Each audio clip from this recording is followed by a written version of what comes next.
Buenas tardes, Monse. Eh, Buenas tardes. a ver, yo conocí a Monse, si no lo recuerdo mal, en el año 84, porque ella hacía un curso de doctorado en el que yo me matriculé. Luego formó parte de mi tribunal de tesis y este tipo de cosas. Pero yo no querría empezar por ahí la conversación, sino por otro sitio que seguramente le traerá algún recuerdo a Monse. No sé si le apetece entrar a hablar por ahí o no. Verás, no sé si recuerdas una organización de Leganés en la que estaba el amigo Manolo Espinar. Organizó un acto para hablar sobre Negri, y ese acto después tenía cena. Recuerdo que estábamos sentados juntos y de repente alguien que había enfrente te preguntó si tú no eras Sara. Eh, yo vi que te quedabas un poco parada y él dijo, sí, sí, sí, porque yo recuerdo haberte visto en la Chrysler hace muchos años. Bueno, Me debí poner roja como un tomate. ¿qué era eso? Pues como te digo, me debí poner roja como un tomate porque hacía ya en ese momento, pues yo qué sé, como 10 años o así de esa historia. Y bueno, y eso tenía que ver con los primeros años que estuve aquí en Madrid. Que, a ver, yo llegué y era militante de las Juventudes Comunistas en aquel momento, y entonces por esas cosas que pasaban, me mandaron al barrio de Usera, con la gente joven del barrio de Usera. Entonces ahí, bueno, pues teníamos un grupo bastante activo, por cierto, y muchos eran hijos de las grandes fábricas de la zona. Recuerdo que había unos que su padre trabajaba en Kelvinator, que era una fábrica de neveras que había por ahí por Getafe, y otros, pues claro, de la Chrysler, había gente de Standard, bueno, pues entre aprendices, hijos de trabajadores y tal. Y entonces, yo qué sé, pues trabajábamos un poco en conjunto con los padres, con el inicio de las comisiones obreras en la época y tal. Y había un amigo, además, que él era de la Chrysler, así muy, no sé, muy lanzado el tipo, y nos encantaba ir a las asambleas de la fábrica porque cuando había alguna lucha o algún conflicto, las asambleas se hacían fuera y había como, yo qué sé, pues como 2000 trabajadores. Y claro, aunque nosotros no podíamos hablar, porque además el tío nos lo tenía rigurosamente prohibido, porque claro, si nos pescaban que no éramos de la fábrica, podíamos tener un problema, pero nos encantaba, ¿no? Ir allí con todo ese ambiente al inicio de las comisiones obreras, o sea, bueno, y ver un poco todo, y claro, nos empezamos a meter en todas las asambleas del momento. Y uno de los temas que en aquel momento se planteó era que en Orcasitas había toda una zona de chabolas con una asociación de vecinos, la verdad es que muy activa, y que teníamos como que meternos ahí. Sabes que yo vivía ahí en Orcasitas, justamente ahí, lo sabes, ¿no? Ya me dijiste que vivías ahí, pero claro, tú eres más joven. O sea, no debías ni haber nacido en esa época. Te estoy hablando del 69-70. Sí, sí, claro, que había nacido, ya te digo yo que había nacido. Pero te acordarás que en esa zona pues había toda una parte que ni estaba asfaltada, o sea, era como de tierra, había casas que había que ir a buscar el agua a la fuente. Bueno, la verdad es que ese periodo fue un poco duro, o sea, ¿para qué te voy a engañar? Porque claro, una cosa era ir allí y a la asociación y participar y tal, y otra cosa era vivir allí todos los días. Pero Llegaste, bueno, sí, con otra amiga estuvimos ahí, bueno, pero vamos, no aguantamos yo creo que un par de meses, no aguantamos más porque aquello era de verdad muy duro. Fue como al final de la primavera y ya en el verano aprovechamos y dijimos, pero la verdad es que se hacía un buen trabajo, ¿no? Con la asociación de vecinos y con toda la gente que se estaba moviendo por ahí. Incluso recuerdo que en algún momento hicimos una mani que bajábamos por Usera hasta Legazpi, bajamos por toda la calle y fue una de las manis, fue en el 1 de mayo, si no recuerdo mal, del 69. Entonces, bueno, vinieron los grises, claro, Y lo que son esas cosas, ¿no? Yo iba como con un grupo, me quedé así como rodeada por los grises, como debajo de unos andamios, y claro, la gente empezó a gritar como de, ¡ah! Yo qué sé, pues eso, asesinos y policía criminal y esas cosas. Y entonces, el gris que me tenía de la mano me soltó y me escapé con un miedo que te puedes imaginar, porque me tiré hasta que se marcharon los grises en casa de una compañera, bueno, hasta que luego pude volver. O sea, eran momentos, bueno, pues yo qué sé, un poco difíciles y de aventuras múltiples. Monse, ¿qué hacía?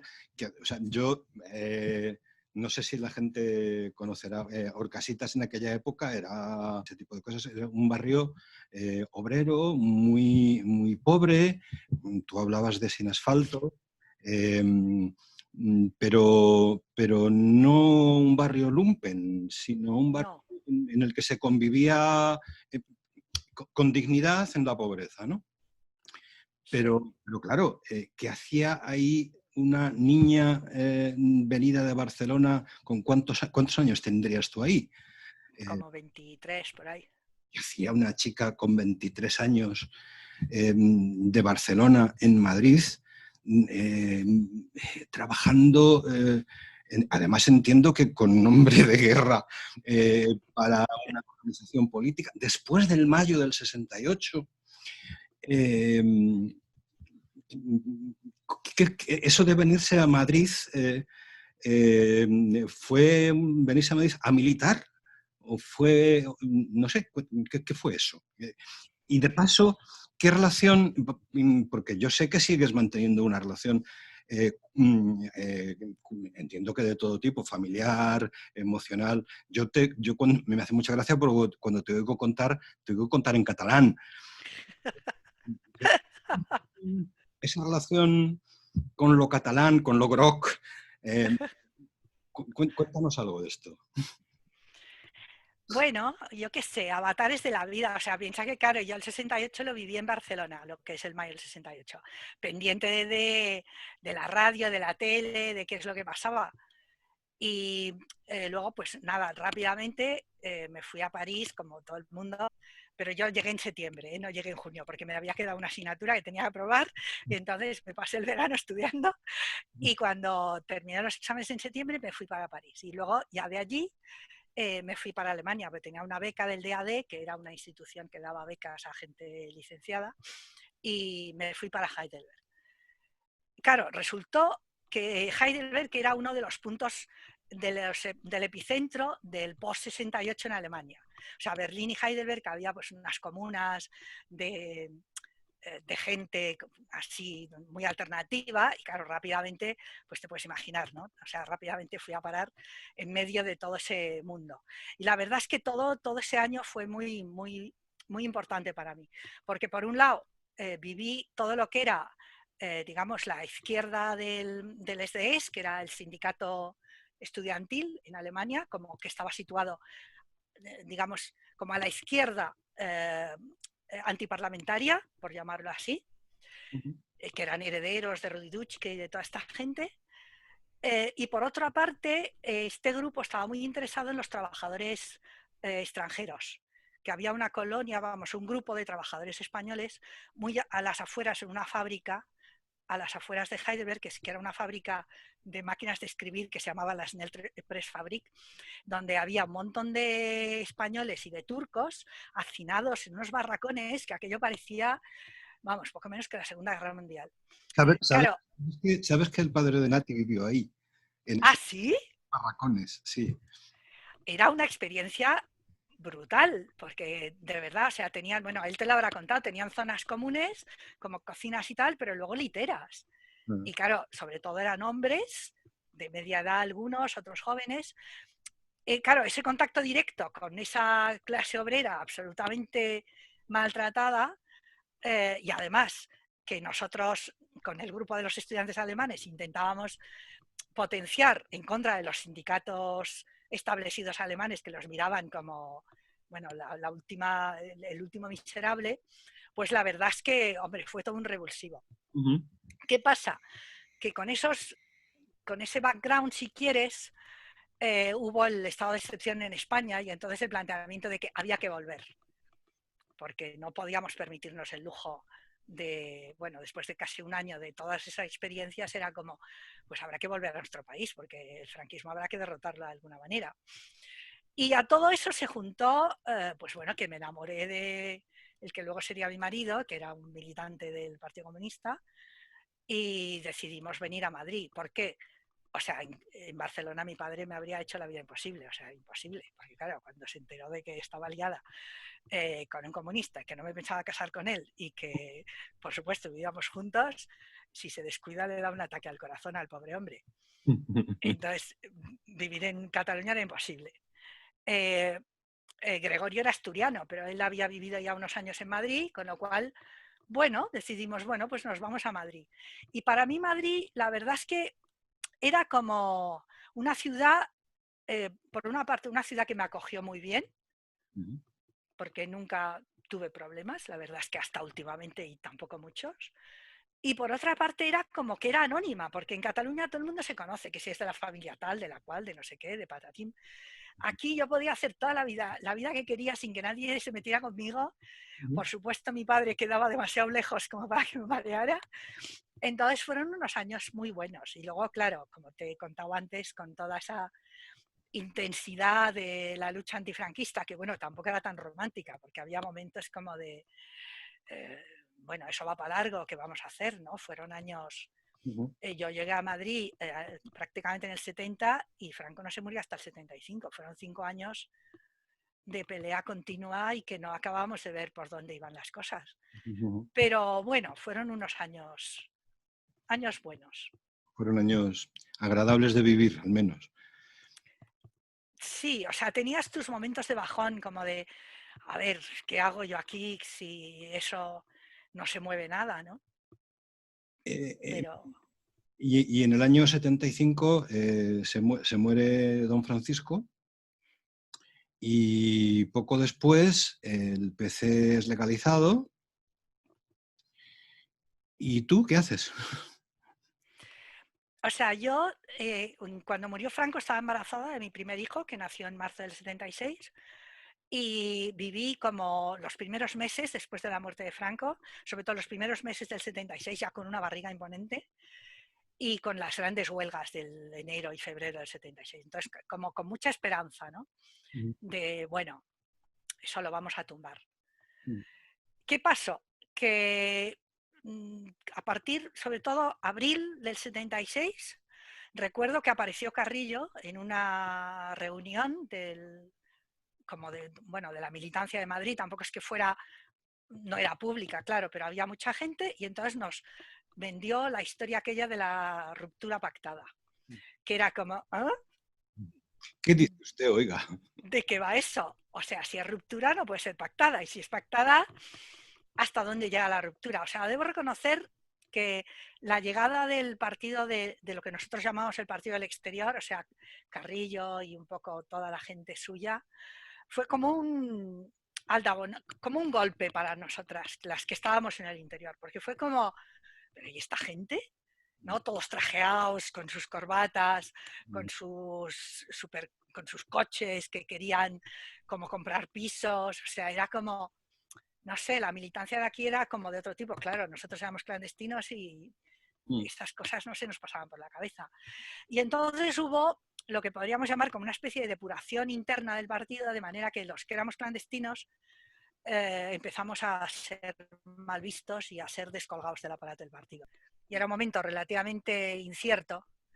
Se privilegiaba las personas que tenían un respaldo público, ¿no? Pues las personas que estaban en la asociación de vecinos, que estaban en las comisiones, que estaban en comisiones, que podían presentarse como líderes de masas, por decirlo así, frente a la gente que no, ¿no? Yo recuerdo, por ejemplo, que en ese momento que había un organismo en Madrid que se llamaba el Comité de Grandes Fábricas, que agrupaba las grandes fábricas de Madrid, ¿no? La Chrysler, la Standard, Marconi, todas estas. Y ahí había los dirigentes sindicales de esas fábricas, junto con militantes de las organizaciones de las fábricas, y un par de personas que no formábamos parte de la organización de la fábrica, pero que manteníamos la coordinación con el Comité de Madrid, por decirlo así, ¿no? Y hubo un momento en el cual se planteó como salir a la luz pública y hacer una especie de foto colectiva de todos, y claro, a mí me dijeron no. Recuerdo que fue además, bueno, un líder de comisiones obreras, que me dijo, no, Monse, pero claro, tú no puedes aparecer porque claro, lo cual comprendo, pero era como, vale, entonces, no sé, conmigo, ¿qué vais a hacer? Y el tipo me dijo, no te preocupes, que contactaremos contigo. Y hasta hoy, o sea Eso es. que Claro, esa fue un poco la historia. esa es nuestra historia también. El, Claro, esa es nuestra historia. como te pusiste a esperar que, que, que se pusieran en contacto contigo, pasaron, o yo así lo veo, pasaron dos cosas. Una, que empezaste a hacer trabajo en la universidad, que empezaste a trabajar en relación con la universidad, y otra, que empezaste a trabajar en cuestiones de feminismo, a trabajar tanto en lo teórico como en lo práctico en cuestiones de feminismo. De la universidad, si acaso hablamos luego, pero a mí me interesa, porque claro, tú ya conocías esta cuestión del feminismo y supongo que vivencialmente formaba parte de ti, puesto que has vivido el 68 en ese contexto alemán, es decir que el feminismo no te lo encuentras de repente, pero como que empiezas a trabajar en esa cuestión después de que desde el PC te digan que ya te llamarán. Sí. Mi pregunta es entonces, ¿el feminismo ya con el PC, el feminismo contra el PC, el feminismo después del PC, el feminismo en lugar del PC o qué? A ver, en parte sí, porque claro, yo recuerdo que la primera vez que fui a una reunión con feministas fue una reunión fracasada, porque fue en la universidad, en Heidelberg, que ocupamos la universidad, que además, esa es una historia bonita, porque cuando ocupamos la universidad, ocupamos en la Facultad de Políticas y Sociología y, por supuesto, la denominamos Facultad Rosa Luxemburg, como tenía que ser. Entonces, claro, eso ya fue como ¡buah! Y entonces se montó un seminario de feminismo. Y recuerdo que una de las primeras sesiones lo tuvimos que suspender porque éramos dos. O sea, como te puedes imaginar, nuestro éxito fue, vamos, ninguno. Pero aquí en Madrid el problema con el PC era que la organización, digamos, los grupos feministas estaban separados de la organización clásica del partido. Entonces había como los grupos, las células, por llamarlo así, territoriales y sectoriales, y luego había el grupo feminista, que era como un añadido, ¿no? Como de más a más. Entonces, claro, era una cosa, Tú estás bueno, trabajando para con...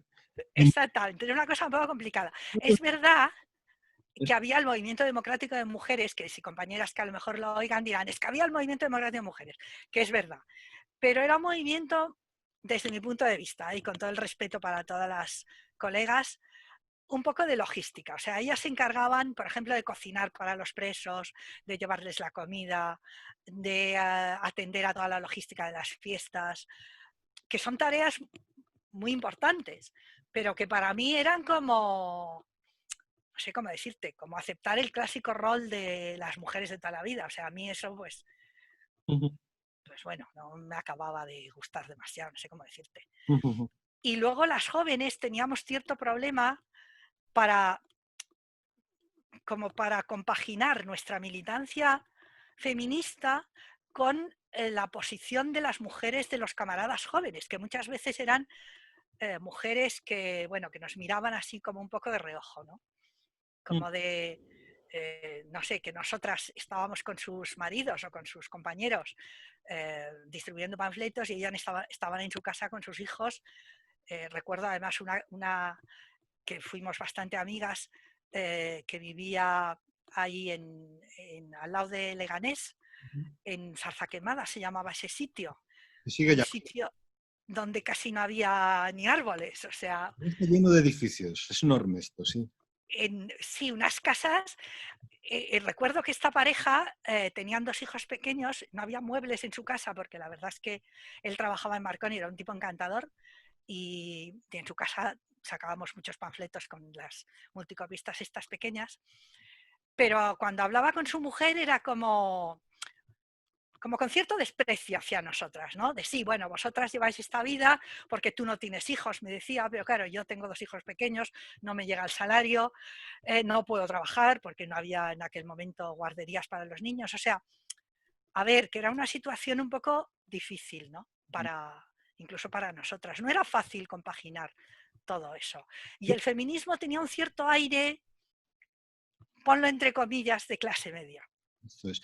Hay una cosa en relación con esto que te contabas que no sé si quisieras profundizar un poco más. Yo recuerdo una conferencia en la Complutense, que no recuerdo sobre qué asunto era, pero hablabas tú y una alumna desde el público te preguntó, yo no recuerdo muy bien exactamente qué te preguntó, pero era algo que tenía que ver con la relación o cómo veías tú esa cuestión de que la militancia comunista, la militancia feminista, perdona, tendría que ser una militancia vivida de manera continua y que de alguna manera eso choca con algún instinto maternal que algunas tenemos. Tal como ella planteaba la pregunta, daba la impresión que te estaba pidiendo que dijeses que lo de, bueno, el instinto maternal no existe, eso es... Y en cambio, lo que contestaste fue algo totalmente diferente.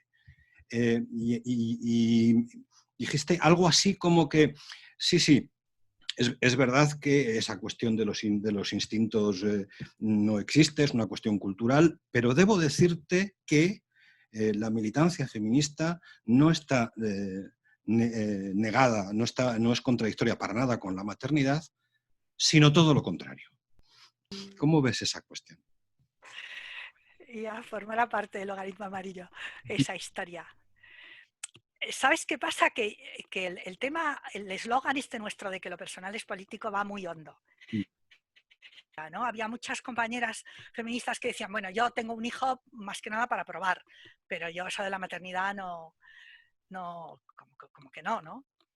Incluso recuerdo que yo la tercera vez, yo tengo 3 hijos, y cuando me quedé embarazada la tercera vez, una compañera me dijo, pero bueno, tía, ¿qué pasa contigo? Que era como, Sí. ya está bien. Pero yo creo que politizar la maternidad pues ha sido parte también de nuestra trayectoria, porque bueno, podemos querer tener hijos o no tener hijos, no forma parte del destino de la mujer, pero es una posibilidad que tenemos y es una posibilidad como muy rica, ¿no? Es una experiencia muy rica para nosotras, que está muy minusvalorada y maltratada por la sociedad patriarcal en la que vivimos, porque parece que en el momento que tengas hijos, que tienes hijos, también recuerdo una vez en la facultad que un compañero, que no te voy a decir el nombre, pero sabrás, intuirás, me dijo, no sé si fue cuando tuve el segundo niño, que me dijo, bueno, Monse, tú ya has terminado tu carrera académica, o sea, ahora dedícate a cuidar de tus hijos. Que le dije, pero bueno, tío, ¿tú de qué vas? ¿Te puedes imaginar quién era? Entonces es como, ¿no? Como un rechazo de la maternidad, o sea, puesto que sois madres, ya dedicaros a eso. Oye, no, porque y además yo creo que en los últimos años las jóvenes han hecho mucho trabajo en ese sentido, de todo lo que representa criar, reproducir, mantener, sostener, todo este tipo de cosas que son tan importantes.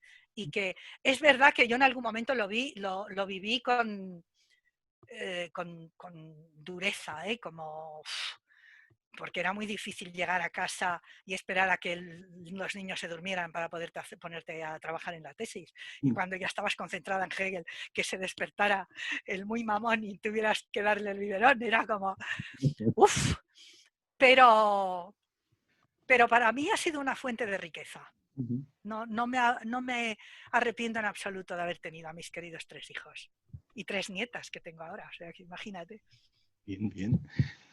Vale, pues vamos a hacer en la versión de solo audio, En este momento vamos a meter una cuña musical, de manera que esto que estoy contando ahora no se oirá en esa cuña musical. En la versión vídeo meteremos también la misma cuña musical, pero como fondo. La idea es que hagamos esto para establecer como cortes, como en el primer Logaritmos con Juan Domingo. Habíamos hablado con Monse de hacer como 3 partes en este Logaritmos amarillo segundo, de manera que estableciéramos una especie de corte para cambiar de temática, ¿no? Bueno, y lo que vamos a hacer es, pues eso, cambiar de temática y pasar a un segundo grupo de asuntos. Este primer grupo de asuntos ha sido, como parece evidente, más relacionado con la vivencia, con lo personal, y le agradezco mucho a Monse que nos recuerde a todos que Sara existió y que hubo un mundo en el que había Saras, ¿no? Pero vamos a pasar a otro tipo de asunto. Aunque, y por tanto, a la segunda de las 3 partes que tendrá este Logaritmos amarillos. Lo que sucede es que el corte, por los motivos que vendrán a continuación, el corte entre el segundo y el tercer trozos de Logaritmos amarillos, yo creo que no va a ser tan evidente como lo fue en el caso de Juan Domingo, por ejemplo, porque allí hacíamos una distinción entre sus preocupaciones y, por otra parte, los autores filosóficos con los que había tratado. Yo creo que en el caso tuyo, Monse, y es una de las, y por aquí quiero empezar a preguntarte, una de las peculiaridades que yo veo en tu obra y por lo que me parece es un logaritmo, color amarillo. Total. Sí, alguien raro, lo comentábamos hace un rato fuera de micro, me pareces muy rara en ese sentido. Yo creo que es difícil en tu obra o en ti distinguir las preocupaciones académicas de las preocupaciones no académicas, porque me parece que en el fondo son las mismas. Pero de todas formas, por introducir el asunto, porque bueno, yo te conozco, pero habrá gente que oiga o vea el programa y que no te conozca. Bueno, el caso es que después de seguir, empezar a esperar que el PC te volviera a llamar, lo mismo cualquier día recibes una llamada. No, eso ya pasó a la historia. A ver. Bueno, después de empezar a esperar, no solamente vuelves a la universidad, preparas tu tesis, sino que además empiezas a trabajar en la Facultad de Filosofía de la Complutense, a realizar una carrera académica. Yo debo decir además que una carrera académica tiene una calidad... pero bueno, cualquiera podría haber pensado, o visto desde fuera, cualquiera podría decir, vamos a ver, bueno, una señora que se viene de Barcelona a Madrid porque hay una experiencia política en curso, que termina y que entra en la universidad, bueno, esta señora va a hacer carrera académica.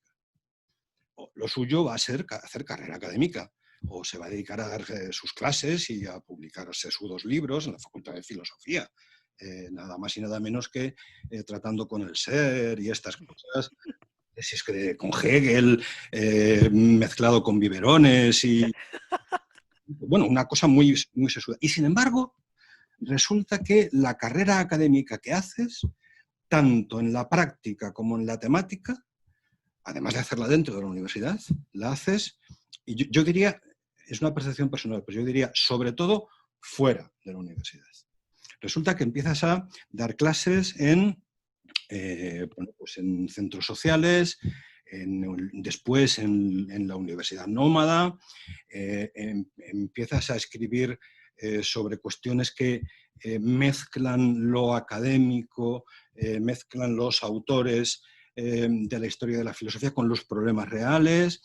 Empiezas incluso a publicar, no en las editoriales en las que publica alguien que quiere hacer carrera, sino publicas en Iepala, publicas en Iru, publicas en Traficantes de Sueños, publicas en Tierra de Nadie, es decir, publicas haces una carrera, digamos, una carrera filosófica rara, en la que lo académico y lo extraacadémico son a veces indistinguibles. Primera cuestión. ¿Tú cómo ves eso de la relación de la filosofía con la academia? O dicho de otra manera, la filosofía académica es una opción laboral o es algo más que una opción laboral?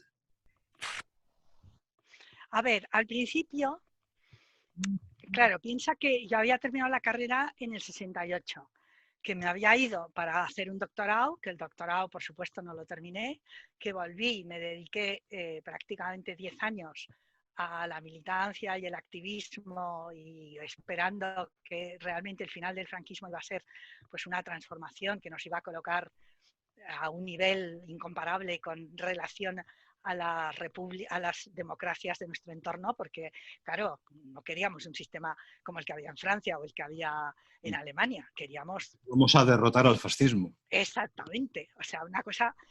Y, y claro, la transición, porque yo entré en la universidad justo al final de la transición, en el 77-78, ya con un niño pequeño, fue un periodo muy difícil para mí, porque era como, ¿cómo decirte? Como de un lado, los que hasta aquel momento habían estado de nuestro lado y habíamos luchado todos conjuntamente, de repente se pasaban a posiciones de poder sin mayor historia. Y por otra parte, los fascistas desaparecían del mapa, porque resulta que ya no había fascistas en el país, ni prácticamente los había habido, ¿no? Eran todos demócratas de repente. Habían sido todos demócratas, unos más escondidos que otros, pero era así. Con lo cual, hombre, era un poco difícil. Bueno, la facultad era un lugar donde, bueno, aparte que tuve la oportunidad de entrar, porque tampoco era fácil, pero tuve esa oportunidad, parecía que te daba la oportunidad de hacer una indagación teórica sobre temas que te preocupaban. O sea, aparte de ganarte un pequeño sueldo, porque como profesora ayudante tampoco es que ganaras mucho, pero bueno, pero claro, yo venía de la enseñanza media porque había estado en la enseñanza media durante bastantes años y entonces pues era una manera de no solamente ganarte un sueldo, sino también poder hacer una indagación teórica más profunda sobre temas de fondo, ¿no? Claro, la primera sorpresa es cuando te das cuenta de que el edificio académico no sirve para eso, porque resulta que es un lugar absolutamente encorsetado, donde, bueno, las puñaladas por la espalda son espantosas, donde cada quien va a buscar asegurar su carrera, donde en último término la erudición pues prima más casi que el pensamiento, o sea, te llevas bastantes palos, la verdad. Pero ahí tuve la suerte, que tú te acordarás de eso, que en el departamento 2 que teníamos, había un grupo de personas que, quieras que no, podíamos hacer un pequeño trabajo en común. Y eso pues te estimulaba y yo qué sé, te daba como un cierto ánimo para seguir, ¿no? Porque yo creo que sin ese pequeño entorno a lo mejor ni siquiera hubiera podido. Pero bueno, era un entorno donde hacíamos nuestros seminarios, nuestros debates, nuestras lecturas, y aunque con corrientes diversas, pero bueno, como que nos picábamos unos a otros, entonces había cierta posibilidad de desarrollar una pequeña tarea intelectual, cosa que evidentemente a mí me gustaba, porque había una serie de enigmas ahí, enigmas que tenían que ver con nuestra propia trayectoria, o sea, acuérdate que mi tesis es sobre el concepto de libertad en la obra de Marx, porque para mí era un enigma qué pasaba con el famoso concepto de libertad. O sea, realmente Marx, ¿qué ocurría con ese concepto? ¿Cómo lo trabajaba? ¿Había alguna tradición libertaria, ponlo entre comillas, o sea, no anarquista, pero sí de defensa de la libertad en la propia obra de Marx y en el marxismo? ¿O todo era disciplina y centralismo democrático? Por otra parte, ¿qué es lo que pasaba con partidos que se llamaban marxistas, como el Partido Socialista obrero español, el PSOE, y en el momento en que tenía que acceder al poder tenía que renunciar al marxismo. ¿Por qué había que renunciar al marxismo para poder llegar al gobierno? O sea, había como interrogantes teóricos también en ese sentido de nuestra propia historia teórica más reciente, porque no era tan sencillo, no era tan claro. O sea, nos considerábamos leninistas, pero no habíamos leído a Lenin nunca jamás, porque claro, en la clandestinidad habías leído pues el quehacer y poco más. Nos consideramos marxistas, pero más allá del manifiesto comunista, poco más. Entonces era como, habrá que empezar a teorizar sobre todo eso, porque es que si no, nos vamos a llevar unas hostias monumentales, porque no sabes orientarte en el mundo, ¿no? De repente todo el mundo cambia, tienes la sensación que el terreno que tú pisabas se ha corrido porque se ha convertido en el lugar de otros y que pierdes tus señas eh, teóricas, que no sabes muy bien dónde estás. Y eso fue un acicate para el trabajo intelectual, para empezar a trabajar sobre nuestras propias tradiciones, que a mí me parecía que de alguna manera, bueno, pues incluso muchos compañeros ya, porque claro, es que el mundo intelectual es un mundo muy veleidoso. Entonces acuérdate que como en el 81, el PSOE ganó en el 82, pues pone entre el 81 y el 83, todos los que habían trabajado sobre marxismo y que eran grandes marxistas reconocidos, por ejemplo Tezanos, que yo me acuerdo de un famoso libro de Tezanos sobre materialismo histórico o algo así, de repente dijeron que, bueno, que ya el marxismo era una cosa absolutamente antidiluviana y antigua y que había que tirar a la basura. Y era como, bueno, a ver, que igual sí, pero me tendrá que explicar usted por qué. O es que de repente todo eso... Yo recuerdo que había una librería en Madrid, no sé si tú la conoces, una librería que se llamaba Marcial Pons, y tenía una estantería enorme llena de libros sobre marxismo, pero enorme. Que claro, cuando yo empecé a trabajar en la tesis, que debió ser como en el 79 así, era como, bueno, si me tengo que leer todo eso, me va a dar un pasmo. Porque, ¿no? Autores franceses, ingleses, españoles, alemanes, italianos, o sea, puff. Pero este aquí que como en el 81, recuerdo un día llegar a la librería y ver que había desaparecido toda la estantería de marxismo y estaba ocupada por filosofía de la ciencia y filosofía del lenguaje. Y claro, me quedé diciéndole al director de la librería, que era amigo, le dije, ¿qué ha pasado? Y me dijo, oh, es que claro, es que eso ya no se vende, es que, bueno, no, ahora todo el mundo me pide filosofía de la ciencia, filosofía del lenguaje. Dije, bueno, pero no te preocupes que seguimos teniendo los libros No. en la recámara. Sí, sí. Bueno, al menos era un descanso porque ya no había que leer y citar a todo ese montón de gente, porque claro, ya había pasado la historia algo así como en 2 meses. Pero quiero decirte que el abandono fue como de hoy para mañana. Y era como, no sé, a lo mejor yo es que soy muy sesuda, pero yo quería saber por qué teníamos que renunciar a todo ese legado. Y la verdad es que tras muchos años he llegado a la conclusión que no teníamos que renunciar a él. Siguiente cuestión que tiene que ver con esto, que tiene que ver tangencialmente con esto. Esta cuestión de la renuncia o la no renuncia al marxismo. Pues resulta que uno de los trabajos, a mí me parece que es no lo suficientemente conocido, pero me parece un magnífico trabajo. Es un libro que escribiste, La invención del marxismo, en el que de alguna manera vienes a contar muchas cosas y con mucho detalle y con muchas citas, pero vienes a contar que en realidad eso que conocemos por marxismo es algo así como una manera de ver el mundo que, bueno, no está ni está del todo cerrada, ni es del todo rigurosa, y seguramente está muy marcada por los acontecimientos políticos que la hacen surgir, y que sobre todo se la debemos a Engels, a Kautsky, a la tradición de la socialdemocracia alemana, en fin, que el marxismo es un invento. Bueno, Este texto que además está escrito, a pesar de estar publicado en una editorial no académica, en IEPALA, me parece un texto, además de práctica y políticamente muy interesante, me parece además también muy académico en la conformación del texto. Bueno, de alguna manera plantea un problema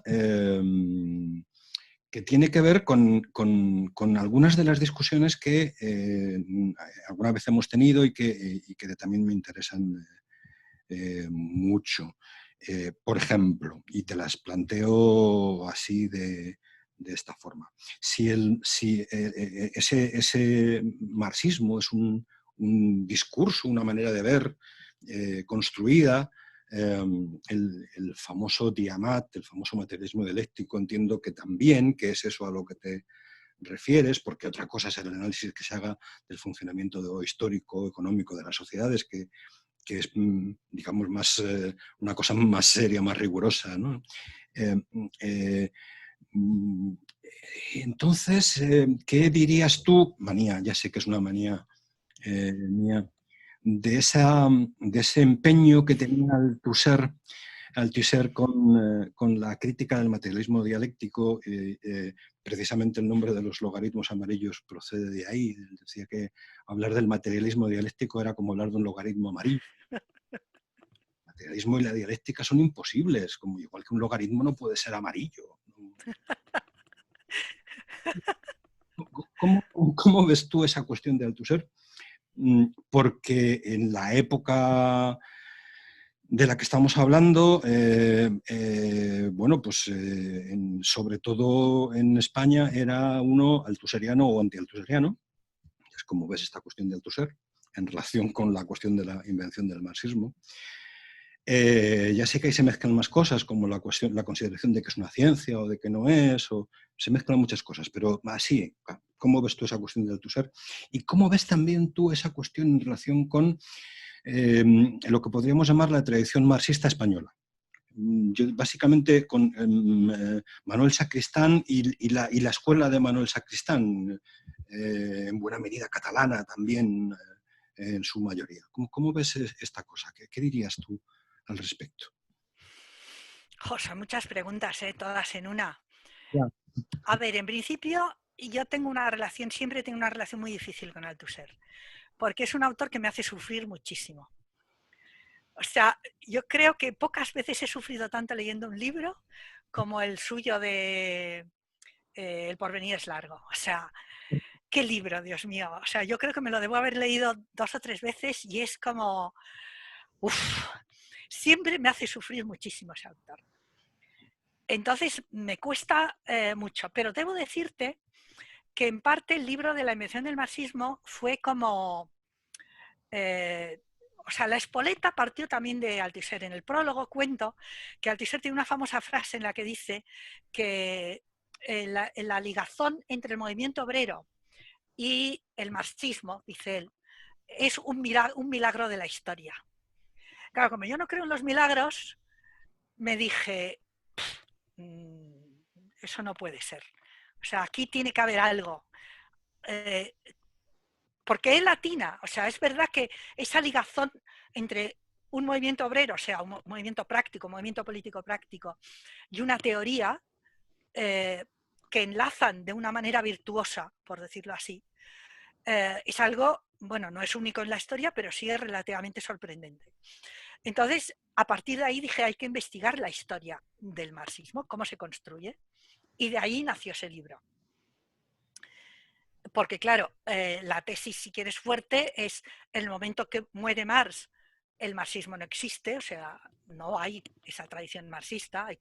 Había como mucho los de Marx en la Primera Internacional. El marxismo se construye en el marco de la socialdemocracia alemana y de todos los parcialistas de la época. Con lo cual, podríamos decir que ese primer marxismo se define por lo que podemos llamar materialismo histórico. Esto llega, luego, bueno, la tradición bolchevique también lo recupera, pero digamos la seña de identidad del marxismo socialdemócrata es lo que podríamos denominar materialismo histórico. Y hasta ahí llega mi libro. O sea, cómo se construye en el marco del Partido Socialista y como fundamento teórico, si quieres, ¿no? Como base teórica de un programa político. Claro, el proyecto era más amplio. La primera parte era esta y la segunda, que esta está por escribir y que a lo mejor en algún momento me decidiré, cómo se construye el materialismo dialéctico, que tengo para mí que de la misma manera. Pero claro, ahí tengo un cierto hándicap porque yo no sé ruso y habría que investigar en archivos soviéticos, bueno, rusos ahora. En algún momento que lo intenté, hice algunas gestiones, los archivos no estaban abiertos a los investigadores occidentales, o sea, es una historia un poco complicada. Pero bueno, a lo mejor en algún momento pues me decido, porque me temo mucho que la construcción va a ser la misma. Es decir, que en un determinado momento la política del partido bolchevique necesita un fundamento que en filosofía llamaríamos ontológico y metafísico incluso, y ese pretendido fundamento es el materialismo dialéctico, que como tú dices es un silogismo amarillo, pues es una cosa imposible. Pero claro, ahí hay que entrar a debatir con la construcción de la ciencia y con todo este tipo de cosas. Cosa que exige un trabajo, porque los trabajos que hay, por ejemplo, el trabajo de Lenin sobre materialismo, imperio y criticismo, pues es una mierda. Bueno, no se puede decir así, pero Lo es. lo es. Y ahí enlazo con lo que tú decías, claro, en el marxismo español digamos que había como dos tradiciones. Una, la tradición socialista, que era, que era paupérrima, por no utilizar otra palabra, pero que en los años 70 tuvo cierto auge por obra de teóricos más o menos ligados al Partido Socialista, historiadores, sociólogos. Claro, eso se rompe en el momento que el PSOE abandona el marxismo y a partir de ahí se acabó la historia. Y luego había una tradición más ligada al Partido Comunista, en la cual podríamos situar a Sacristán, porque toda la tradición que estaba ligada a lo que sería el POUM, André Bunin y todo eso, bueno, claro, ahí la cosa es complicada, porque si te metes ya con autores, por ejemplo, algunos amigos actualmente de anticapitalistas y antes de la Liga, pues tampoco se definen como marxistas, porque ellos se definen como trotskistas, todos conocemos las lecturas de Trotsky, o sea, el tema es allí un poco complicado. El problema que tenía Sacristán, y que en mi opinión también tenía Althusser, era su dificultad para romper con los PCs. Que cosa que no acabo de entender. Y que a mí me ha dificultado muchas veces la lectura de estos autores, que es, vamos a ver, por mucho que tú hayas sido comunista y de primera fila, como era el caso de Sacristán o como fue el caso de Althusser, una vez que tú te das cuenta de que, a ver, eso hace aguas por todas partes, o emprendes una reflexión teórica muy profunda sobre ello, que te pueda permitir engancharte de eso, o quedas como atrapado en un pantano del que es muy difícil salir.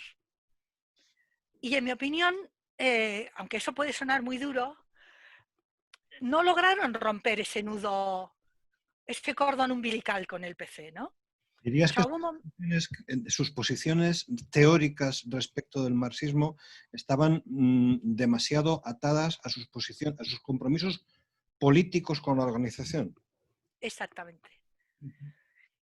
Exactamente, desde mi punto de vista. O sea, recuerdo que Sacristán tiene un texto en el cual él en un determinado momento, claro que él ya era un hombre mayor, no sé, debía tener 60 años, una cosa así, pero dice, si yo pongo en discusión la teoría del partido vanguardia, pongo en discusión toda mi vida.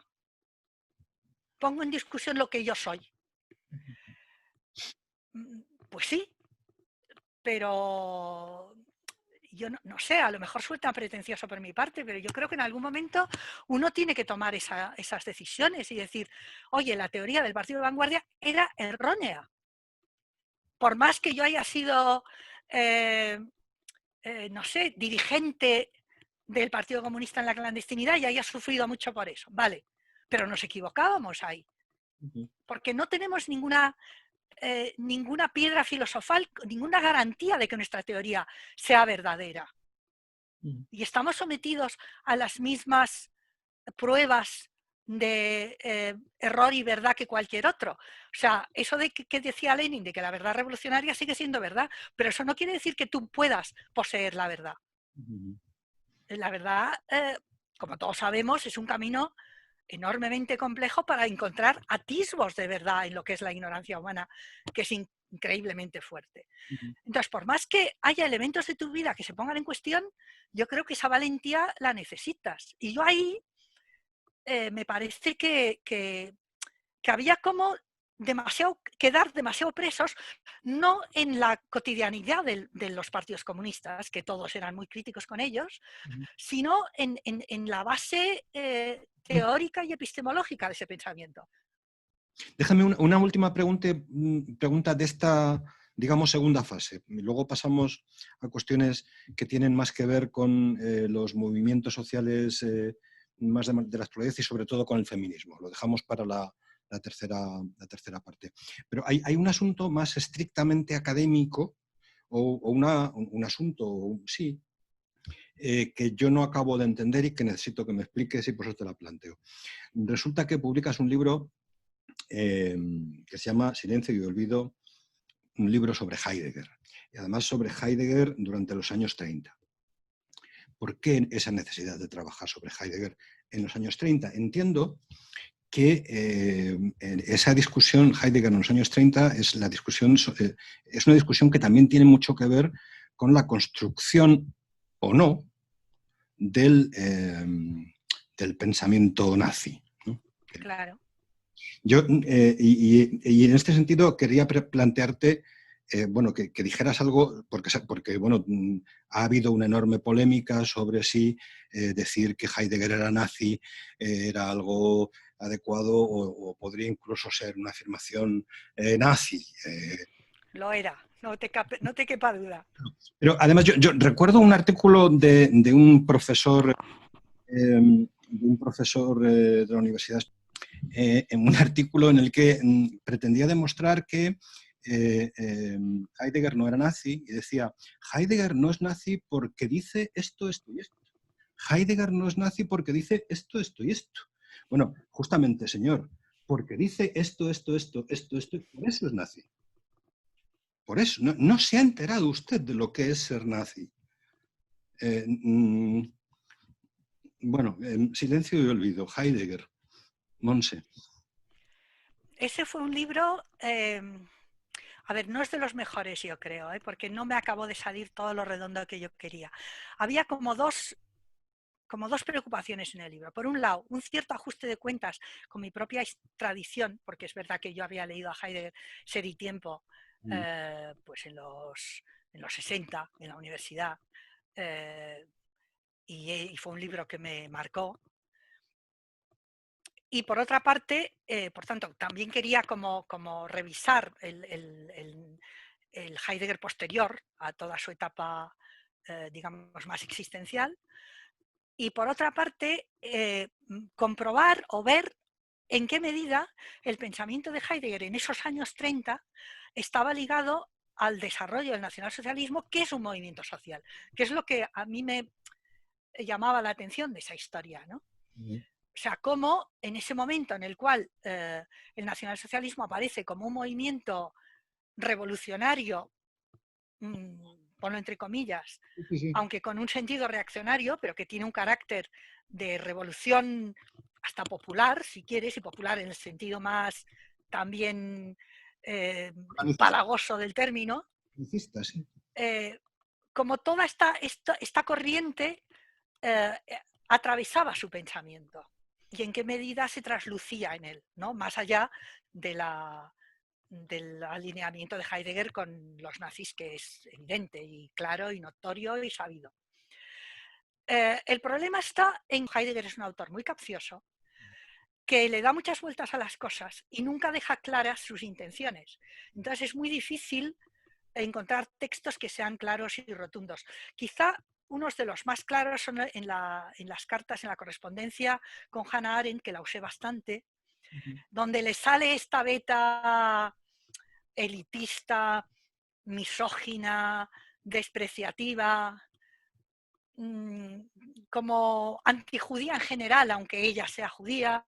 O sea, ahí ves, pero muchas veces es casi a nivel intuitivo, casi a nivel de como de soterrado, porque el tipo se guarda mucho en las espaldas. Es muy consciente de lo que está diciendo y de hasta dónde puede ir. Y ahí una de las cosas que sí saquen claro y que me pareció importante es que su crítica a la metafísica va en esa línea. Porque justamente la crítica a la metafísica, en la medida en que elimina cualquier trasfondo, podríamos decir, sustancialista, por decirlo así, como ontológico, pero en el sentido materialista del término, ¿no? Le permite flotar encima de un espacio vacío, flotar sobre una nada en la cual la orientación de su discurso va a poder ser puesta en cuestión. Porque su discurso no queda enraizado a un algo. No sé si me explico lo que quiere decir, ¿no? Sí, sí, sí. Entonces, ¿cómo ves, por terminar con esta cuestión para no alargarnos? A ver, hay mucha gente que desde los critical studies y estas cosas piensa que es posible tirar del hilo de Heidegger para hacer una crítica del capitalismo, para hacer una crítica de una sociedad en la que,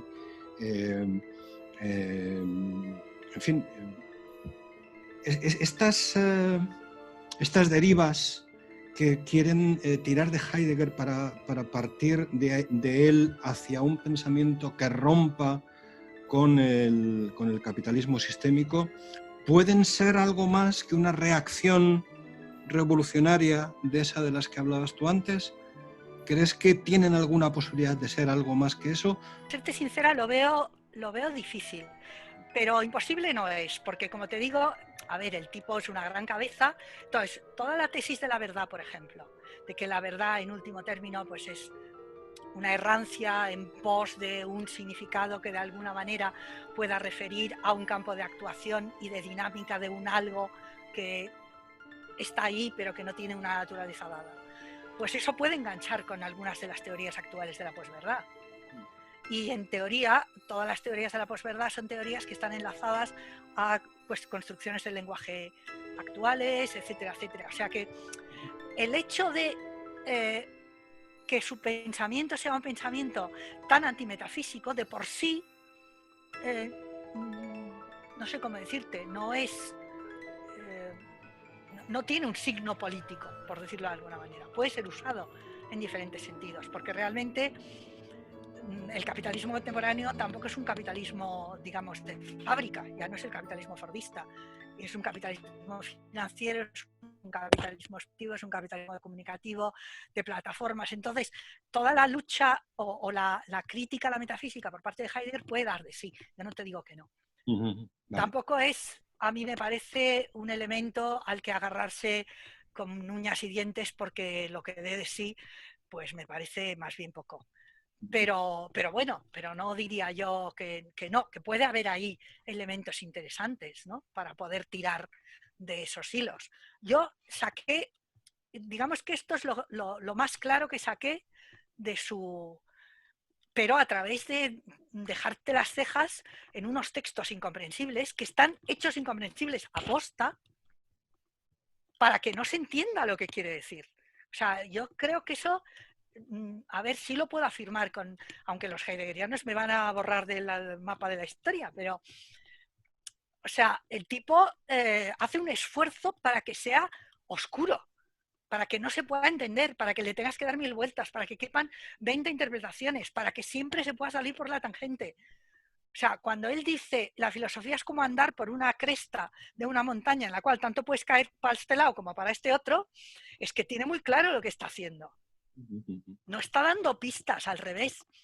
Está tapando las huellas para que no le puedas descubrir. Bueno, yo creo, Montse, que es un buen momento para un audio otro corte musical.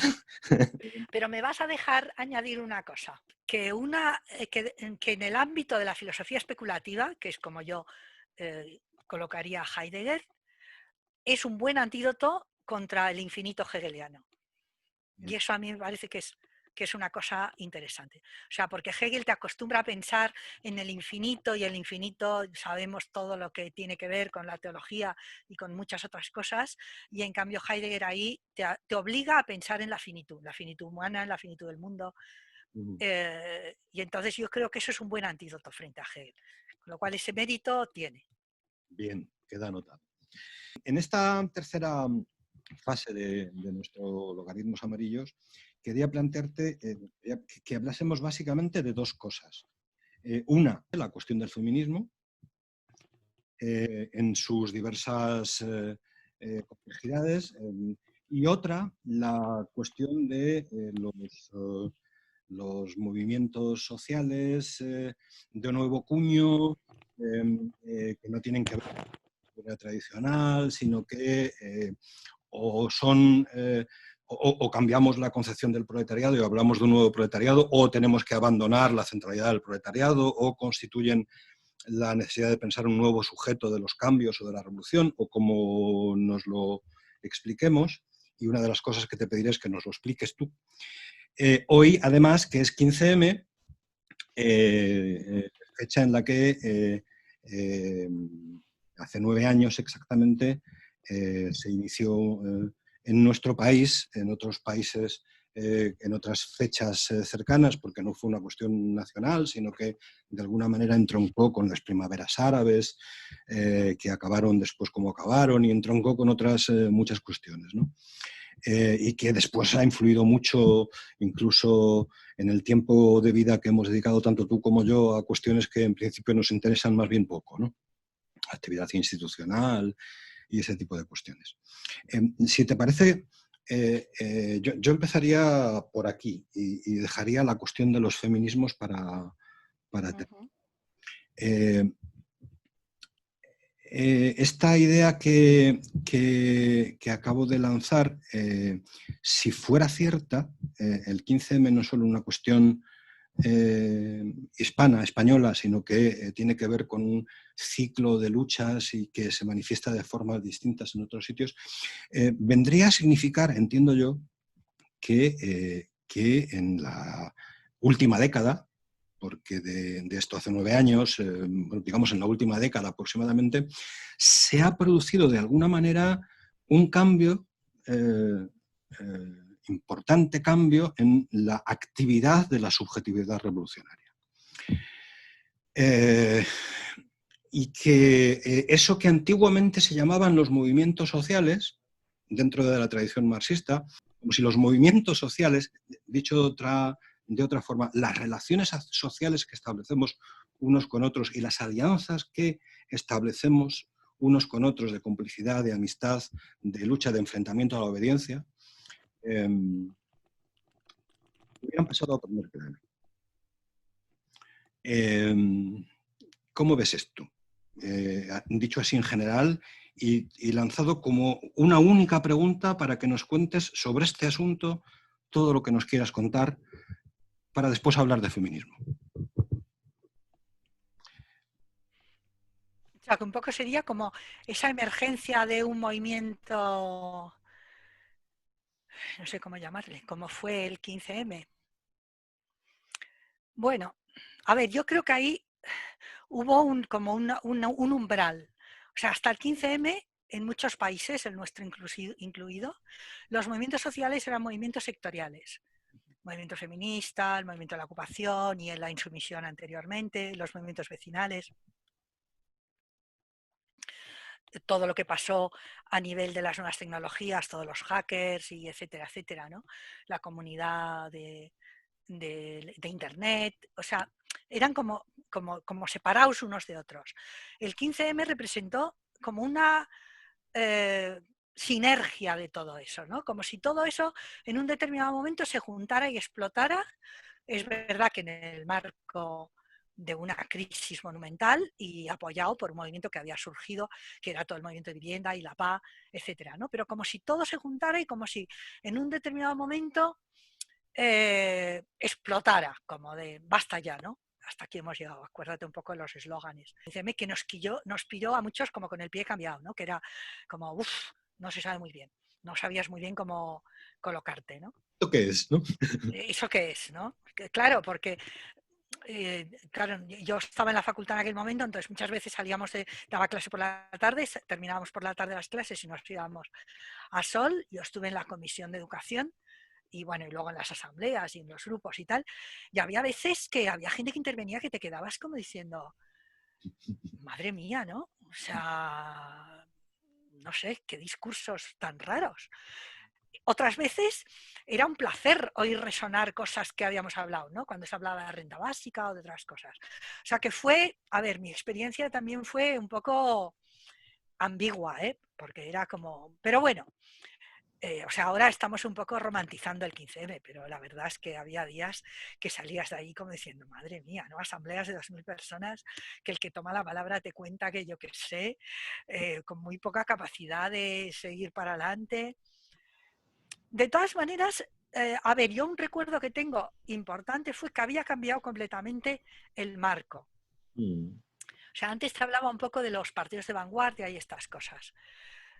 Por ejemplo, te pongo un ejemplo, el que los servicios de orden, que todos nosotros habíamos vivido, Mm. se transformaran en servicios de cuidados, que eso al principio te hacía como una cierta gracia, pero que demuestra ese cambio de actitud, ¿no?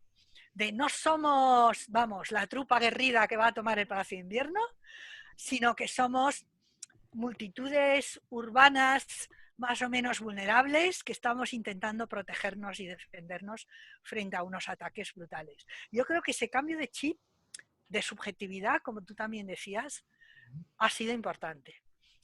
Mi crítica ahí, después de haber pasado por el ayuntamiento, es que así como yo en su momento pensé que eso era un plus, Mm. habíamos aprendido a luchar desde la vulnerabilidad, el apoyo, el afecto, el cuidado y tal y cual. La verdad es que lo he visto como una asunción sin más de la debilidad propia y que nos den todo lo que quieran porque nosotros nunca vamos a responder. A mí eso de verdad, o sea, de muchos compañeros que había conocido en el 15M y que luego han sido compañeros de concejales, me han dejado como diciendo, mira tío, o sea, vale, pero bueno, no sé, yo a lo mejor es que estoy muy dolida con esas cosas, pero me parece que un poco más de, no sé, un poco más de ¿cómo te diría yo? No de belicosidad, porque la política institucional tú la has vivido, es un sitio horrible, pero un poco más de fuerza, ¿no? De fortaleza, de incluso de autodefensa, ¿no? No nos vamos a dejar arrinconar como si fuéramos niños de primaria. Bueno, yo creo que ahí la verdad nos ha faltado un poco de valentía, de arrojo y de tener las cosas claras. Pero bueno, dicho esto, hay que reconocer que el 15M dio un poco ese vuelco, ¿no? De, de cambio de chip, de cambio de paradigma. Ese cambio de chip, ¿cómo lo teorizamos? Porque efectivamente es un cambio, a mí me parece que es un cambio de chip muy importante, pero no solamente porque afecta a la cuestión de la organización, a la cuestión de la vanguardia, incluso la cuestión de la definición de la clase obrera, sino porque también de alguna manera afecta incluso a la cuestión de la revolución. ¿Cómo entendemos? Todos entendíamos aquello de la revolución como, bueno, bien, ahora llegan los nuestros, ganan y ya está todo cambiado, ¿no? Bueno, pues con esto del 15M, yo creo que no solamente todo esto que estabas comentando tú se ha puesto encima de la mesa de manera clara, sino que además también se ha puesto de manera clara sobre la mesa el que cambiar es una cosa muy complicada, que se hace todos los días, tanto si se consigue gobernar una alcaldía o no, como si no, o que no se hace ningún día si te van ganando. Vale. ¿Esto cómo se teoriza? Esto, de alguna forma, la noción de multitud que en la corriente que de alguna manera podríamos simbolizar en Negri aunque hay variedades y variables diferentes entre los distintos autores. ¿Tú crees que es una buena manera de abordar este nuevo marco teórico para pensar el sujeto y todo lo que tiene que ver con él? ¿O no? La verdad es que no estoy segura. Porque claro, en un primer momento todos leímos el 15M, bueno, los que estamos un poco en esas corrientes, como la multitud en acto, ¿no? O sea, la multitud en acto que está en las calles, que las toma, que se autoorganiza, que decide, que pone en cuestión todo, que tal. Vale, pero de nuevo hemos constatado que esta multitud en acto, o no sé, por decirlo a la Negri, ese poder constituyente, no se agota o no siempre es capaz de construir instituciones adecuadas, en nuestro caso no hemos sido capaces, porque eso parece que es evidente, y por otra, si no logra un mínimo de organización, un mínimo de comunicación y un mínimo de institucionalidad, parece como que se pierde. A lo mejor si volviéramos a hablar dentro de 3 años, igual te digo, no, era ¿no? como la corriente del Guadiana que vuelve a salir. Pues, Que todos tenemos esa esperanza, vuelve a salir y vuelve a salir de otra manera y vamos a ver. Pero yo hoy por hoy te diría, no fuimos capaces de crear nueva institucionalidad, con el municipalismo lo intentamos y quedó muy flojo.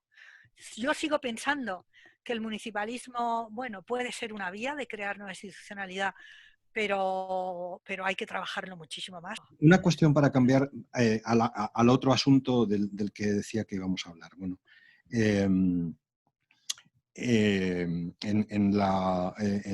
una de las polémicas que hubo en la Puerta del Sol en Madrid tuvo que ver con una pancarta que Sí, colocó en una boca del metro: la revolución será feminista. sí, Bueno, sí. aprovecho para, a partir de ahí, entrar en esa cuestión del feminismo. Porque, porque hay muchos feminismos, no porque el PP tenga su feminismo, no porque Ciudadanos tenga su feminismo, sino porque hay muchas formas diferentes de concebir el feminismo dentro de la tradición de lucha del feminismo, que es la única capacitada para decidir qué es, si es que tiene que decidir algo, ¿no?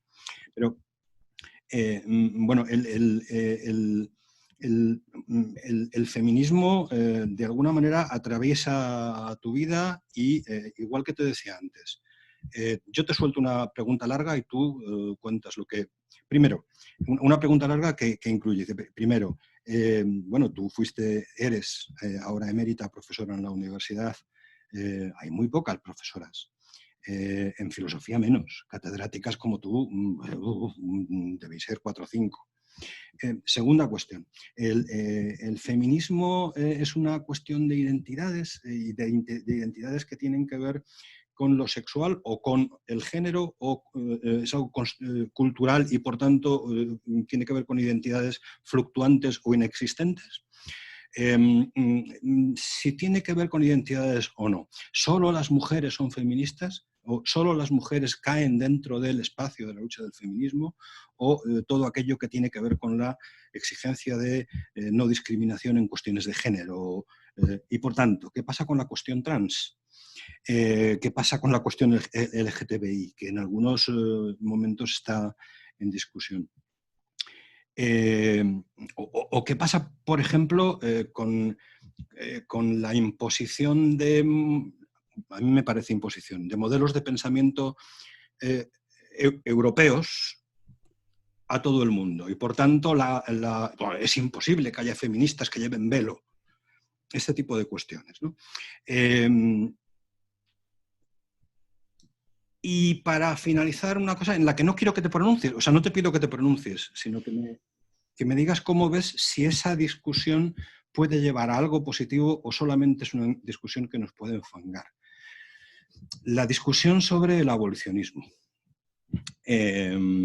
A ver, porque yo creo que todas estamos de acuerdo en que hay que abolir la prostitución, ¿no? Pero eso se ha transformado últimamente en una discusión sobre si las prostitutas tienen o no la posibilidad de exigir derechos y si tenemos o no que apoyar sus exigencias de exigencia de derechos. Y eso me parece un terreno, a mí personalmente, que empantana y que no sé si realmente puede llevar a algo o empantanarnos definitivamente. Bueno, todas esas cosas. A ver, empecemos por el principio. O sea, yo te diría, el movimiento feminista es un movimiento vivo, muy dinámico, muy rico, que afortunadamente no tiene un polo de enunciación prioritario. O sea, alguien que diga eso es feminista y eso no lo es, sino que, digamos, en ese sentido es muy abierto y caben diferentes posiciones, y que está centrado, o que al menos uno de sus pilares para mí, es la defensa de la, como, bueno, a veces lo llamamos empoderamiento de las mujeres, a veces lo llamamos como la autoafirmación de las personas, que de alguna manera podrían entrar, sea por los rasgos biológicos o sea por la estructura de género, dentro de eso que con unos límites muy amplios podríamos llamar mujeres. Ahí intentamos rehuir una construcción de identidad excesivamente fuerte, porque la identidad es muy tramposa. Tiene ventajas a la hora de permitir adscribirte a un movimiento porque te da apoyo con otras que se reconocen como tú y que se sienten como tú, pero a su vez genera una frontera de exclusión de aquellos o aquellas que no lo son. Entonces intentamos como que como rehuir unas políticas de identidad demasiado fuertes, porque justamente si tú planteas que todas aquellas personas que sean objeto de una discriminación, sea por tener un cuerpo de mujer, sea por genéricamente estar ubicadas en el lugar de la mujer, sea por desempeñar trabajos feminizados, sea porque nos dedicamos a determinadas tareas que están incluidas bajo el rótulo de feminizadas, aunque a lo mejor biológicamente no seas una mujer, sino que seas un varón. En todos estos casos, la idea es que, digamos, el feminismo nos acoge, o los feminismos nos acogen, porque nos defienden o nos dan armas para defendernos frente a todas estas discriminaciones que llevan de alguna manera el rótulo de fémina, ¿no? Y el rótulo de opresión patriarcal, por decirlo así. Claro, ahí necesitamos unas construcciones de subjetividad, pudiéramos decir, relativamente flexibles, relativamente versátiles, y de dejar que los sujetos afectados por esas discriminaciones hablen en primera persona. Porque eso es otro, para mí, de los pilares de los feminismos. No que nos heterodesignen, sino que nos autodesignemos, que las personas adultas puedan hablar en primera persona. Esto para nosotras es muy importante. Y un poco enlazando con lo que tú decías de la pancarta.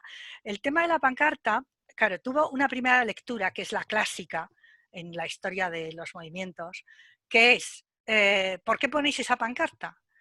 Primero hacemos la revolución social y luego viene la transformación feminista. Y no, porque ya sabemos que no es así. O se hace a la vez o no se va a hacer. Esa era una discusión ya histórica en el feminismo marxista y socialista y después de la revolución bolchevique. O sea, no, hay que hacer todas las cosas, o al menos esas cosas hay que hacerlas a la vez. Con lo cual eso ya lo sabemos, ¿no? Hay que hacerlo a la vez. Por tanto, la transformación feminista es ineludible. Segundo problema, cuando apareció, porque claro, había una corriente mayoritaria de un feminismo más clásico, basado en la identidad de la mujer, y aparecieron sobre todo las activistas queer que defendían sus posiciones. Y ahí hubo como un rompimiento de la Asamblea de Feminismos en la Puerta del Sol, la creación de una comisión, Transmaricabollo, y la comisión como de feminismo, ¿no? Pero, ¿qué es lo que nos puso sobre la mesa la comisión Transmaricabollo? La enorme violencia que sufren estas personas. Cosa que el feminismo, digamos, más clásico, tradicional, a veces no percibe. Porque claro, tú percibes la violencia de las mujeres, digamos, de clase media, de las trabajadoras, de las empleadas del hogar, de mujeres de barrio, pero no percibes la violencia ligada a las relaciones sexuales, por ejemplo, ¿no? Que es clásica en todo este ámbito. La violencia policial, que se burla de ellas y que además las pega y las maltrata. Entonces, claro, ser conscientes de esa violencia policial, jurídica, cotidiana, verbal, fue algo importante, al menos para la Comisión de Feminismo en Madrid, porque fue como encontrarnos con unas aliadas casi a nivel de cuerpo, casi a nivel de piel, ¿no? Casi a nivel de tú a tú. Y esto nos ha llevado a ciertas derivas, como es el apoyo a las trabajadoras sexuales. ¿Por qué? Porque las trabajadoras sexuales concentran esa violencia de una manera brutal. Es verdad que ahí ha habido un problema porque, sobre todo las feministas más ligadas al PSOE, y por tanto que responden más a ese feminismo de la identidad más clásico, consideran bueno, que hay que abolir la prostitución, erradicarla, dicen ellas. Pero claro, yo alguna vez en alguna discusión les he dicho, vale, muy bien, ¿y cómo pensáis erradicar la prostitución? Porque a mí me suena como cuando en el franquismo se decía hay que erradicar a los rojos. ¿Cómo se hace eso? Matándolas. O sea, ¿cómo puedes erradicar eso? O sea, ¿cómo puedes utilizar ese término frente a seres humanos, frente a personas? ¿Qué significa que las vas a enfrentar, que ya están viviendo unas situaciones de violencia muy fuertes y las vas a enfrentar a una violencia muchísimo mayor? Piensa que, por ejemplo, cuando discutimos en el ayuntamiento la ordenanza que el ayuntamiento quería sacar sobre, no era exactamente sobre la prostitución, pero era una ordenanza cívica, había unos párrafos que eran, desde mi punto de vista, inaceptables, en los cuales se decía, si tú ves en una calle a una pareja en la cual parece que se está ofreciendo servicios sexuales, por ejemplo, que están pues en un banco y luego el varón la invita en un bar o lo que sea, debes denunciarlo, porque realmente puede darse una relación de prostitución. Entonces, a mí me parece que es llevar esa vigilancia hacia unos niveles excesivos, porque al revés, el contacto con las trabajadoras sexuales lo que nos plantea es un ámbito completamente diferente. Como que cuando no hay un servicio policial a la vista, cuando la vigilancia policial se relaja, los niveles de negociación con el cliente mucho más fáciles para ellas, de lo que yo quiero, lo que no quiero, hasta dónde voy a llegar, etcétera, ¿no? Es decir, que a lo mejor tenemos determinados prejuicios en ese sentido que nos impiden ver la realidad de lo que son las prácticas sexuales consentidas, aunque estén mercantilizadas en entornos urbanos precarizados, y que debemos verlo con otras gafas y escuchar a las propias trabajadoras sexuales. ¿Sabes? Ese es un terreno muy difícil porque es verdad que como que nos interpela, pero intentar ver a las trabajadoras sexuales como aliadas y no como enemigas, como alguien con el que trabar alianzas y no como alguien que debe ser puesto en la picota, para mí es una lección de los feminismos contemporáneos y que tenemos que aprender a verlas así, porque realmente no son nuestras enemigas. El trazar una divisoria entre mujeres buenas y mujeres malas es una estrategia del patriarcado desde el inicio de los tiempos.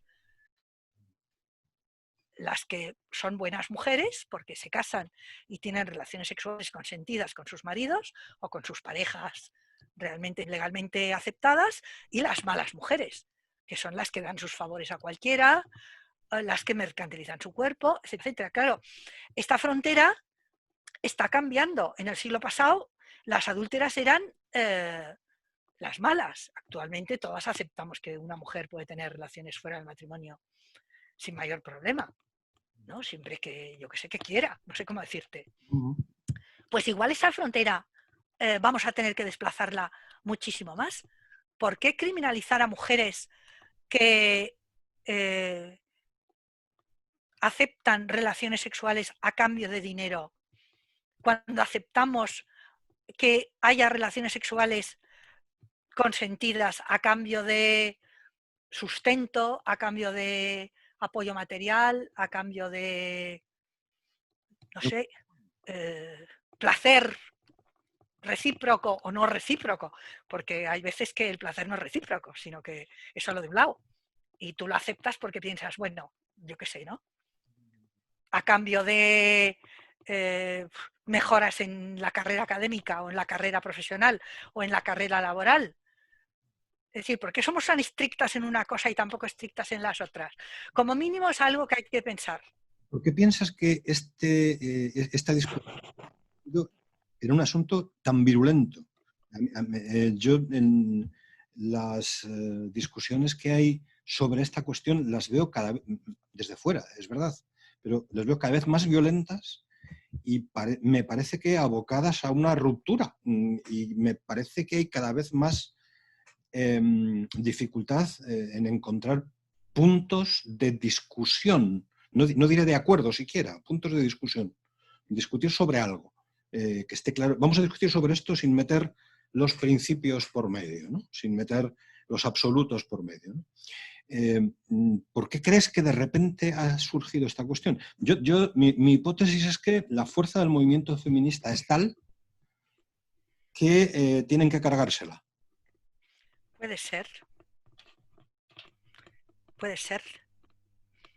A ver, yo espero que no lleguemos a las manos, porque hacemos esfuerzos inauditos para que, ¿no? para que eso no se produzca. Es verdad que es una manera de romper el movimiento y cargárselo. Por eso intentamos preservar que eso no ocurra. Por otra parte, hay un elemento, yo creo que psicológico, pasa en muchas mujeres jóvenes sobre todo, que el tema de las relaciones sexuales está a flor de piel. Porque la violencia sexual aumenta, cosa rara, pero aumenta. Y entonces hay muchas jóvenes que se sienten muy inseguras frente a esa cuestión, ¿no? Es decir, que a veces introducen como una especie de línea muy puritana y un poco punitivista, ¿sabes? Como que los tíos son por definición depredadores, me tengo que proteger muchísimo, castigarles muchísimo, y en ese sentido las trabajadoras sexuales no ayudan porque les hacen creer que cualquier cosa es posible con tal de pagarlas. Entonces hay una reacción ahí, sobre todo por parte de compañeras muy jóvenes, ¿no? Como de son nuestras enemigas, porque en vez de hacerles ver que deben respetarnos y nosotras tenemos la última palabra, pues es como si tuvieran cierta manga ancha. Yo creo que es un desenfoque de la situación y que es resultado de esa dificultad de vérselas también con la propia sexualidad, que es muy difícil, ¿no? Sobre todo para chicas jóvenes es muy difícil. Date cuenta de que, bueno, yo tampoco tengo, claro, ya no soy joven, pero lo que escucho a veces entre gente joven es alucinante. O sea, de lo que los chavales jóvenes les piden a sus parejas, pues de verdad que a veces es pasarse, y lo que las chavalas jóvenes a veces están dispuestas o quieren, o no están dispuestas, pero ayer sí lo estaban, es un poco difícil de manejarte en estos límites, ¿no? Y entonces una vuelta puritana tampoco me extrañaría demasiado. Y luego está el feminismo más establecido, el establishment feminista, que está muy ligado al PSOE, es como su, ¿cómo decirte? Como su baluarte, ¿no? De nosotras somos las que definimos la política feminista en ese campo, y para nosotras es evidente y es claro que las posiciones abolicionistas son las que deben triunfar. No criminalizando a las mujeres, porque en ese sentido intentan separarse de una victimización de las mujeres, pero en el fondo haciéndolas víctimas. Porque también ahí hay como una, ¿cómo decirte? Como una línea de que si dejamos de vernos como víctimas, bueno, la cosa ya no está tan clara, ¿no? O sea, hay una tradición en el movimiento feminista de considerar a las mujeres como víctimas. Las mujeres no queremos ser víctimas, no somos víctimas. Bueno, en algún caso sí, como todo el mundo. Pero el victimismo no es nuestra seña de identidad. Pero ahí el debate también es complejo y un poco empantanado, ¿no?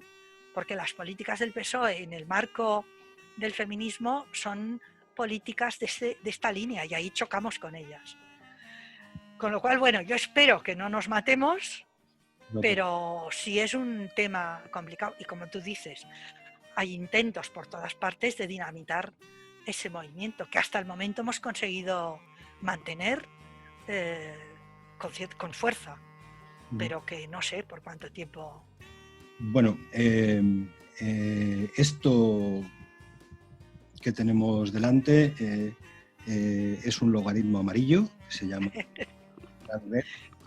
súper amarillo, con trazos verdes, rojos, blancos, negros y de todo tipo. Damos las gracias por pasarse por nuestro programa y a la que también, graciosamente, como le dije a Juan Domingo en el programa anterior, porque sí, porque soy yo así de generoso, te doy la oportunidad de despedirte. Bueno, pues nada, muchísimas gracias, Juan Pedro. Me parece una iniciativa interesantísima. Vamos a ver qué gente lo oye y a los 20 minutos no dice yo me voy de aquí porque menudo rollo de gente. Esperemos que sea más de uno. Y nada, mucha suerte.